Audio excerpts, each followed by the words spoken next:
You are listening to the Scars and Guitars podcast series that syndicates for the A-List Online. My name is Andrew Mackay-Smith.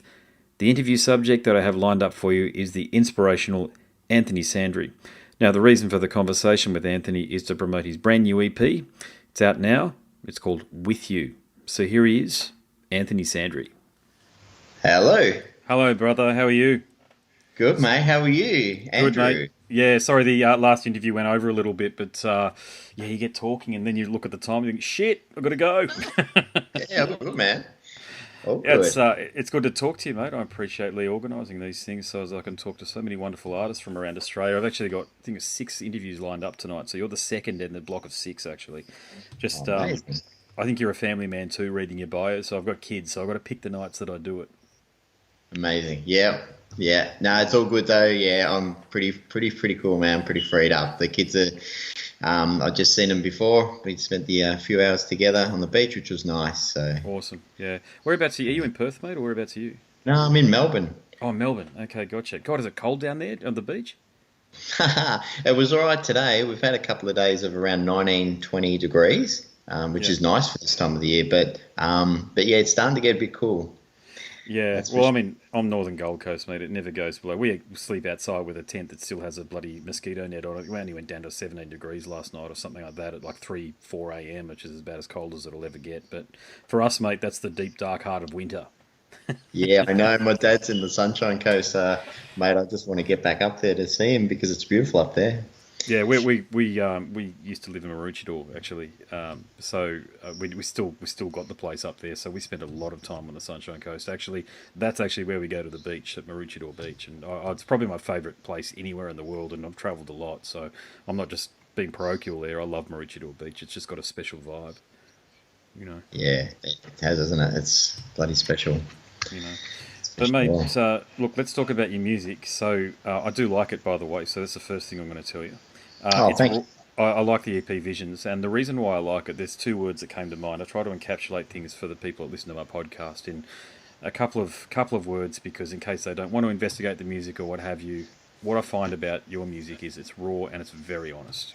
Okay. Yeah. Cool. You don't try to overplay your hand, and you don't add anything that detracts from the melody or the message in your lyrics. Now, I can't tell you how many times I've spoken to or been or interviewed or listened to music where it's just an acoustic guitar and a bloke singing or a chick singing, and all of a sudden you hear strings and some other bullshit come in, and it's just not necessary. It's just there to sort of make it a bit more saccharine, and thank God you haven't done that. You know, so and I read your bio, and this is actually what stood out beyond that, which is that your music documents your optimistic daydreaming as a 10-year-old, to the tumultuous teenage years of crippling mental illness, to the musical awakening that you experienced in your 20s and your 30s. And by that measure, Visions captures your story in a journey of musical hooks and soul-bearing lyrics. So I guess that's that final point there was the bit that interests me the most, because I'm also a musician too, and you can play the guitar, there's no doubt about that, but your lyrics, they're on point. I mean, anybody who's had any difficulty in life and thought about that song, Waking Up is Hard to Do, just that refrain. It sucks for most of us most mornings, but we've got responsibility, so we get up and we do what we've got to do, but half of the globe's population probably doesn't want to get out of bed, probably ever. Yep. But you've encapsulated that in one of your songs. So I guess beyond the point that I make about your lyrics there, do you get a lot of feedback about the power of your lyrics? Yeah, I've had some feedback, and that's been positive, and people have been feeling that it's quite, they can connect because it's very honest, and it does just come from the way I feel at the time and experience, but also just try to connect with nature and everything really, and just try to translate what I feel and believe. But yeah, I just try to be me really. That's more than anything, and that's my journey of life, is just trying to become more about me, who I am really. So and share that with you guys and more people. Feel free to dive into this in as little or as much detail as you so choose, but the crippling mental illness side of things that you experience, or just going by what the bio is talking about in your teenage years, can you talk a bit about that and how that informs your music? Yeah, of course. Yeah, look, I'm comfortable. I'm 42 now, so Same as I was me. nah, There you go. beautiful. Good age, great. And Is it's that like life 1978? Is that when you were born? 1978. There you go, soul brother, right there. Yeah, man, I can knew it connected. So, so for me, my teenage years were they started off okay, but then they became pretty traumatic. I got involved in, things that kids do if they're going off the rails, and you know, I did go off the rails at that point, and it was abusing substances and things like that. I don't have a problem talking about it because I think it's important for others, and especially for kids these days going through. If you're young and you can't express what the emotions you're feeling, and you don't feel you can talk to anyone, and that's not anyone around me's fault. It was just how I was growing up, and so I did turn to those things, and they did have a major impact on my mental state, which led to quite a few years of mental illness that needed a lot of treatment, medications and things like that. And at one point, I really had a year of just learning how to talk again, I guess, in a lot of ways to people. Yeah, it was pretty massive. But there was a fight. There was something inside that was always there, and I was just never gonna give up on that. And it took years of just holding on to one strand of hope that I had this great future that was going to come, even though if I couldn't see it. But I just had this. It was a feeling more than anything, an instinct. Yeah. And over the years of battling and learning, and then getting support from workplaces and things that got me on my road back to recovery, back into usual kind of employment, and I was in a retail job, and I became actually really got good into a retail job in promotions and all sorts. But that journey was always connected with music as well, and it was probably music that got me through some of the days in the end that when I had no real I couldn't really talk to anybody, so it was music that I turned to, and that's why now it's always been my journey. But it's so important now that I've done a lot of hard stuff, so I can now give back with music. That's my mission now, to help others. So yeah. Well, you're doing a good job at it, brother. I mean, I listen to your music, and the fact that you're bearing your soul in the way you do, you must understand that it helps a lot of people, because I talked about. That lyric, waking up is hard to do, but life is difficult for probably most of us, mate. And sometimes I question personally, and I haven't had a difficult life, don't get me wrong. I haven't suffered any abuse, and I don't have any real hang-ups outside of just wanting a beer every once in a while and wanting my football team to win and all the usual bloke bullshit. But I was listening to the recent Audible book that Stephen Hawking released. So it was from 2018 or thereabouts. I've got a subscription to Audible. And he talks about in his epilogue, he talks about it's so important that we don't ever give up as humans. We keep moving forward. And this is probably, along with Einstein, probably the smartest guy that ever, if I can use the term, walked the planet. I know he's in a wheelchair, but you know what I'm saying. I know. But for him to say that, he experienced that existential crisis too, clearly. Of course he did. This is a guy who understood the very nature of what happened when the universe was the multiverse and became the universe. That collision. And he even talks about through that the absence of God. Yeah. And that it, according to him and science, they can only put it down to being, as in while we're here, an accident. So I thought, isn't that interesting that he's acknowledging that apparent contradiction that all of the universe apparently, from what we can gather scientifically, is just this random accident. But at the same time, it's so important you never give up and you keep moving forward and you keep wanting to lead your life. It's so important on that basis, because I do know some people who are clinically depressed, and to be completely frank with you, they're hard to be around. Yeah. You understand, because they've given up and they can't find joy in things, and they're overly critical. And that's that overly critical, and they've stopped actually doing things and trying things, and they've morphed into this constant state of risk analysis that's crippling them and their life. And I think a lot of your music talks about that. Yeah. No, I think, that's really it, because I just started to document that journey with the visions, and it goes back to me being a 10-year-old boy when I first could recollect any kind of shift in my life, which was before that it would probably just have been a pretty standard upbringing that didn't really have any bearing. But at 10, there was some changing points in my life, and from there,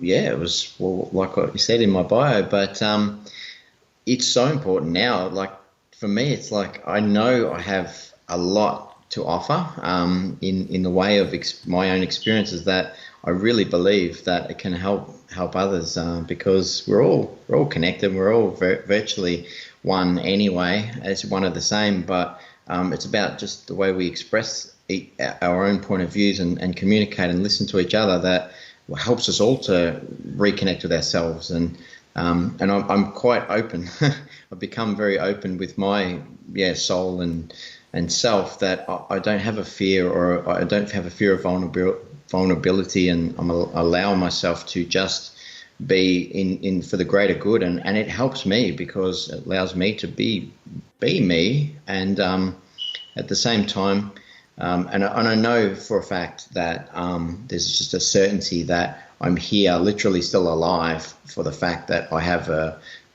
purpose to, and it is to help others. That's so simply put. That's the purpose. So knowing that, it really is a good motivator, because it doesn't have to be for me, although I get joy from it because that's my purpose. So it always feels good and I always get drawn to it. And if I steer off the path of doing what I'm supposed to, I don't feel good. And I recognize that odd feeling and I get very uneasy. So it quickly draws me back, and it's always music, and it's always about helping others, and it's always about love and care and people. So if I keep on that, all's good. So when did the music bug bite? I mean, I know you talk about being in your 20s and 30s, but it obviously must have happened far sooner than that. So was it a Neil Young record or something like that? Do you know what it was? It was a Richie Valens movie, Richie Valenzuela, The La Bamba. I know the one. Yeah, I know the one. It's a good movie. Amazing. That was it, man. That was my epiphany in life. And I think I was 10 or 11 years old. It was all around the time that things shifted, and it's all interconnected all the way through my entire life. Music is the script that I at times wasn't conscious that I was even following, that it was such I was so magnetized towards music as a purpose in life. And it's only just now at 42 that I finally really, I mean, it's been a few years that I've known, but now that I'm really grasping it and going, no, this is actually why I'm doing what I'm doing. It's to share music from me, through me, whatever it is. But yeah, that movie, I went to the movies with my older brother and his girlfriend at the time, and it shifted my view on music. Like, that was my awakening. And I think I was 10 or 11 years old. So it was. What was it specifically about the film? Because I remember the film quite well, and it's interesting you mentioned it because I remember it had an impact on me too. Yeah, it was the story that this guy that didn't grow up with much. And he had this, and I remember him running up the hill with that electric guitar in his hand. Everywhere he went, he had that guitar in his hand. Now, I don't leave home without my guitar now, but I just got connected. I was like, this guy. And then when his brother, his brother was on drugs, and his brother, they together they set up that bloody garage band situation thing, and they got some fans to come, and they got some money, and it was just a struggle. But the passion that he knew he could do something, and he was, Latino or whatever, and he it wasn't supposed to do rock music. It was like, so he pushed the boundaries of society, and he shifted something. And I'm like, he's having an impact on the world. And I got so emotionally invested into that movie at the time, when the love part as well, because, I'm a loving person as well. And I think deep down, all of us have this desire to have a connection with someone and have this really meaningful relationship in life. But I got connected with that, with his childhood sweetheart, and it meant so much to him. He was gut-wrenched when he thought he was losing her. So all of those things got me at that age in life that it just drew me in. And then obviously at the end, the way, with him and Buddy Holly in the plane, and how it tragically was cut so short, that life. And I remember leaving that cinema just with my head like in another space, like in another world, I feel like, and just thinking to myself, what if he was still alive? Like, even though he only had a short career, he had a massive impact on the world. And I thought to myself, I want to do that, or I want to be a person that does that. I don't know. And then I forgot that I went through those tumultuous years, and it was pushed so far back into my mind. I never ever thought of it consciously for a long time. And then I had a family and did all the, had a career and did the things that I thought, which I don't regret a single thing. I've got a beautiful family, but I did push music aside for a lot of years. Yeah, just listened to it always. But the playing and that dream, it kind of went away for a lot of years. That's why that line in Visions, life came and grabbed me, took a hold of me, and it took me away from that dream from the age of 10 or so, or, up at probably the teenagers really. And it took me away until, late 20s. Some fate came in. Yeah, I'm hearing you. There's a lot of parallels between your story there and mine, actually, because I gave up music after trying to play in originals bands and eventually started playing covers around town here, Gold Coast, Brisbane, Sunshine Coast, even out west, this sort of thing. And I don't know if I've done 200 gigs, but it'd be bloody near that at this point in time. But it was something that I could only start doing and experiencing probably to the fullness of my capability overall when I got married or when I met my wife, because I had that stability in the background, and I was able to just throw caution to the wind and just go, I'm here to be a musician and to be around music, that I need to do this. But the thing is, I did that at the same time I was an account executive at Telstra.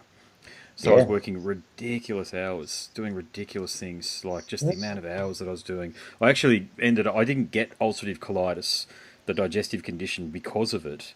But the conditions were, I had it previous. But throughout my 30s, I was in Logan Hospital here 4 or 5 times because of it. Just because the stress of the job and then playing music on top of it, and you leading that musician's lifestyle, if you know what I'm saying, having a few beers and being out until the sun comes up every Friday or Saturday morning and Sunday morning. I wouldn't say it almost killed me, but, it drove me into the ground, if you know what I'm saying. So I've got far more balance now that I'm like you, I'm 42. And I've arrived at a point where I can experience music by doing these podcasts and also playing a lot. I don't know whether you can see my gear behind me here, but all my musical equipment behind me here. And just with COVID-19, it has just sort of reinforced the fact that I love playing music and I'm determined to keep doing it in some way, shape or form, even if I'm only playing like once a month, which is about what I'm playing at the moment. So is it a bit like that for you? Is my journey sort of reflected in your journey and your experience as well? Absolutely. Yeah, very parallel, mate. Even like you say, same age as well. So yeah, my career in retail became, I had various promotions and I strived to become the best. So I wanted to keep growing as a person. So where was I going to do it? I was going to do it where the money was coming from, and I was having an impact on people in a people position in retail. So I became a store manager of over 150 employees and managers, and had to report to a hierarchy system, and had major responsibilities, and doing 60 plus hours a week every week, and then on top of that, pushing the music. Can you share which retail place you work at? It's not probably anyone that knows me. It's not really a secret. Yeah, it was with Kmart. Okay. A great employer too, by the way. Yeah, they've been fantastic over the years, and I was just up there for a store opening this morning and seen some of the crew. But they've been an exceptional employer. Yeah, good on you, mate. Yeah.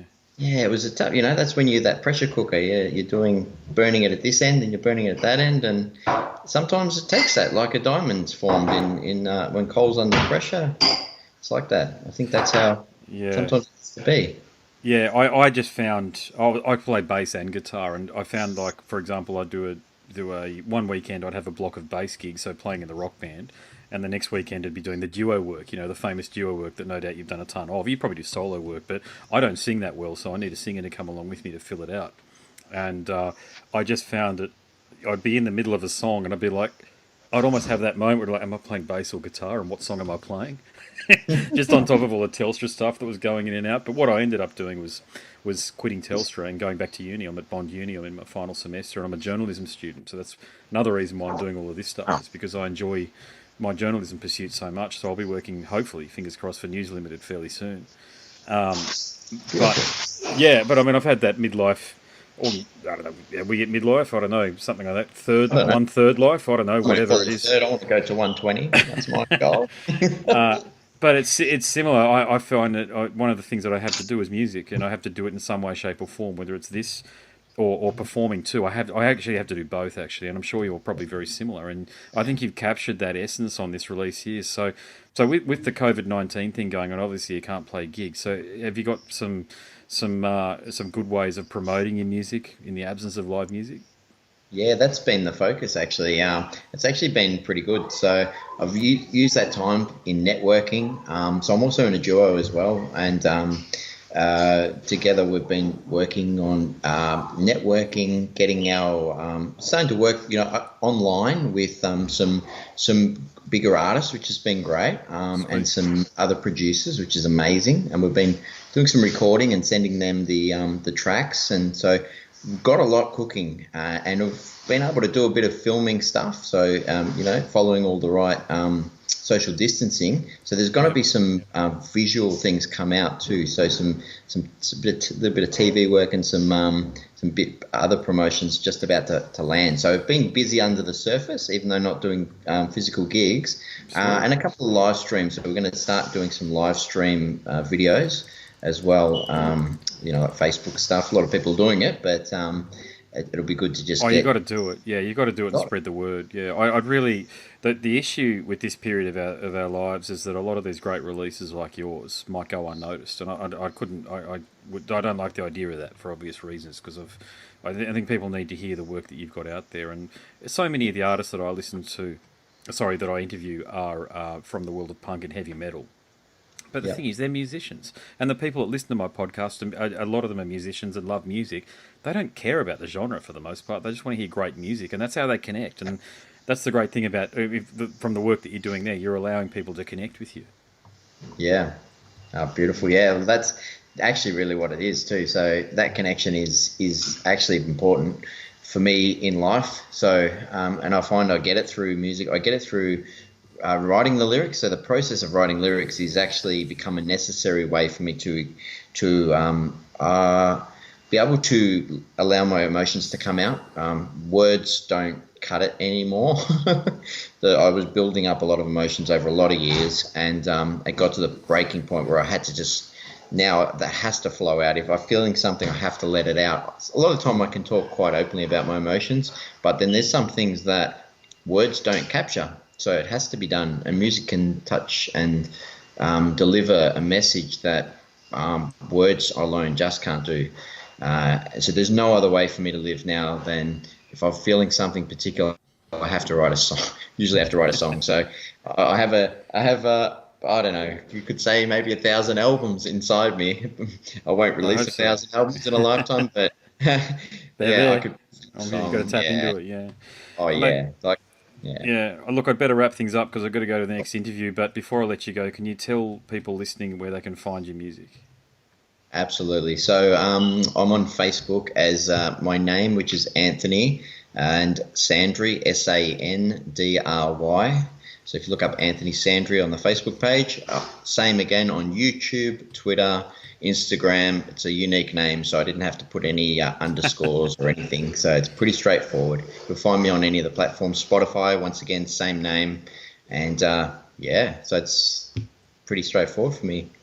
Okay. Find me. Look, congratulations on having the courage to play the music that you are, and you're one of the first people that I've spoken to whose life mirrors mine, and that you've got a family, you've got professional pursuits, and you love your music. Please keep on doing it, I mean, just keep on doing what you're doing. You're on the right track here, mate. So, look, live long and prosper, and good luck with everything.